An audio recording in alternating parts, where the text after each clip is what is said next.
नमस्कार मित्रों, स्वागत है मेरे YouTube चैनल पर।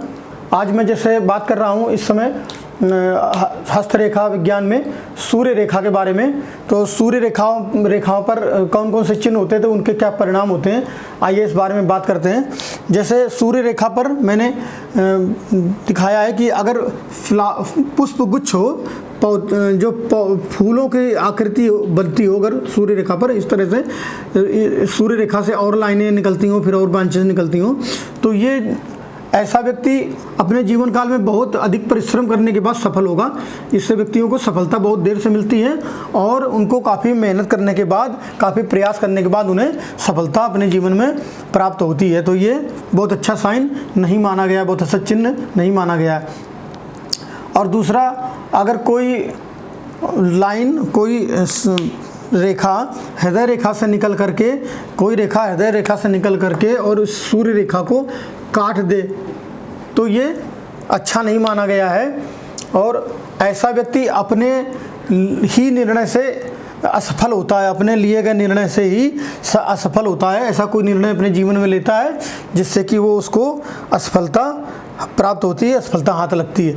ध्यान रहे, इसमें अगर ये लाइन काट करके जा रही है तब ये हृदय रेखा से निकली हुई लाइन उसको काटती। अगर ये त्रिभुज बना दे तो ये परिणाम, इसके परिणाम अच्छे परिणाम प्राप्त होते हैं। ये फिर मैं बाद में बताऊंगा जब मैं त्रिभुज की बात करूंगा। तो ये अगर इस तरह का त्रिभुज बनता है तो यह एक अच्छा साइन है और ऐसे लोग सफल होते हैं, अच्छी सफलता प्राप्त करते हैं। लेकिन यही अगर जीवन इसको सूर्य रेखा को काट दे, हृदय रेखा से आती हुई कोई लाइन सूर्य रेखा को काट दे, तो ये ऐसा व्यक्ति अपने लिए गए निर्णयों से असफल होता है, जैसा कि मैंने बताया भी। और ये कोई सूर्य रेखा को अगर विवाह रेखा काट दे, विवाह रेखा इतनी लंबी हो जाए कि सूर्य रेखा को काटती हुई निकल जाए, तो ऐसा व्यक्ति अपनी पत्नी के द्वारा प्रताड़ित होता है। उसको उसकी पत्नी से समस्याएं उत्पन्न होती हैं और वो जीवन पर्यंत अपनी पत्नी से परेशान रहता है। तो ये भी अच्छा नहीं माना गया कि विवाह रेखा अगर सूर्य रेखा को काटे तो वो अच्छी स्थिति नहीं बनती है, देखी गई है।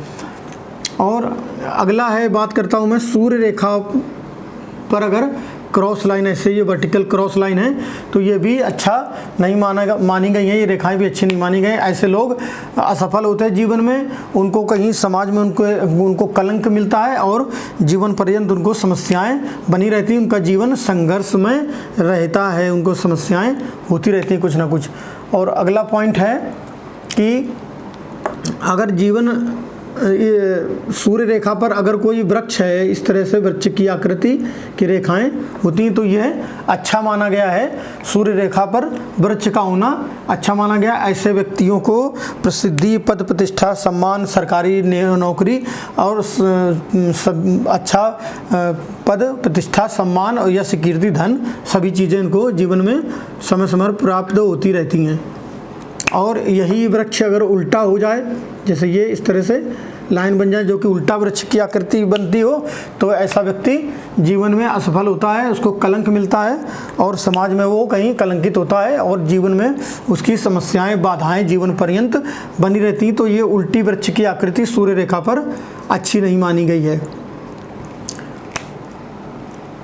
और इसके बाद में अगर जीवन रेखा सूर्य रेखा पर अगर कोई त्रिभुज इस तरह से बनता है, तो वो त्रिभुज जैसे भी मैंने बताया था, यहाँ पर एक मैं बता रहा था, मैं बाद में बताऊँगा। तो जो इस तरह से अगर हृदय रेखा से आता हो या कहीं से भी अगर तीन रेखाएं मिलकर के त्रिभुज बना रही हैं, तो ऐसे व्यक्ति मान सम्मान, पद प्रतिष्ठा, यश, कीर्ति, धन, सब चीज़ें प्राप्त करते हैं अपने जीवन में और सरकारी पद में भी वो रहते हैं। उच्च पद की प्राप्ति भी उन्हें होती है। अगर कोई सूर्य रेखा पर त्रिभुज की आकृति बनती है तो यह एक अच्छा चिन्ह है, अच्छा साइन है। ऐसे व्यक्ति सफल होते हैं। और उनके गुरु पर्वत और सूर्य पर्वत और बुध पर्वत अगर उठे हैं तो ऐसे व्यक्ति का राजयोग की श्रेणी में हम लोग इसको मानते हैं, लेकिन उनके पर्वत उठे हुए होने चाहिए। अगला चिन्ह है कि कट ट्रायंगल। अगर यही त्रिभुज बड़ा हो जाए जिसको, जो कि सूर्य रेखा को काट दे, तो ये कटा हुआ त्रिभुज ये अच्छा नहीं माना गया। जैसे कि मैंने अभी बताया था कि कोई लाइन अगर हृदय रेखा से निकल करके इसको काट दे तो कटा हुआ त्रिभुज अच्छा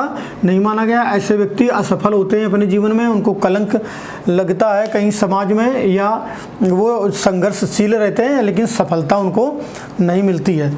तो ये चिन्ह थे, कुछ चिन्ह जो कि सूर्य रेखा पर देखे जाते हैं, उनकी गणनाएं थी। और इसके अतिरिक्त मैंने बताया था कि अच्छे चिन्ह जैसे त्रिभुज और वृक्ष ये तभी फलित माने जाएंगे, अच्छे तभी फल देंगे जबकि पर्वतों की स्थिति अच्छी हो। सूर्य पर्वत, गुरु पर्वत, सूर्य पर्वत और बुध पर्वत की स्थिति उच्च हो। और अगर सूर्य रेखा कहाँ से आ रही है, उसका उद्गम स्थल क्या है, वह भी हम उसको गणना में लेंगे, उसके बाद पूरे परिणाम निकालेंगे। लेकिन इन चिन्हों को गणना में लेकर के, जैसे मैंने ये बताया था, इनके परिणाम होंगे। तो आज के लिए मित्रों इतना ही, और आगे आने वाली सीरीज़ में मैं सूर्य रेखा पर और कौन से चिन्ह होते हैं और क्या आकृतियाँ बनती हैं, तो उनका क्या फलन होता है, फलादेश होता है, वो मैं बताता रहूँगा। आज के लिए इतना ही। अगर मेरे वीडियोस आपको पसंद आ रहे हैं, आप इससे कुछ जानकारी प्राप्त कर रहे हैं, तो मेरे चैनल को सब्सक्राइब करें, मेरी वीडियोस को लाइक करें, और कोई कमेंट है कमेंट बॉक्स में कमेंट करें। आज के लिए मित्रों इतना ही। नमस्कार, जय हिंद, शुभ रात्रि।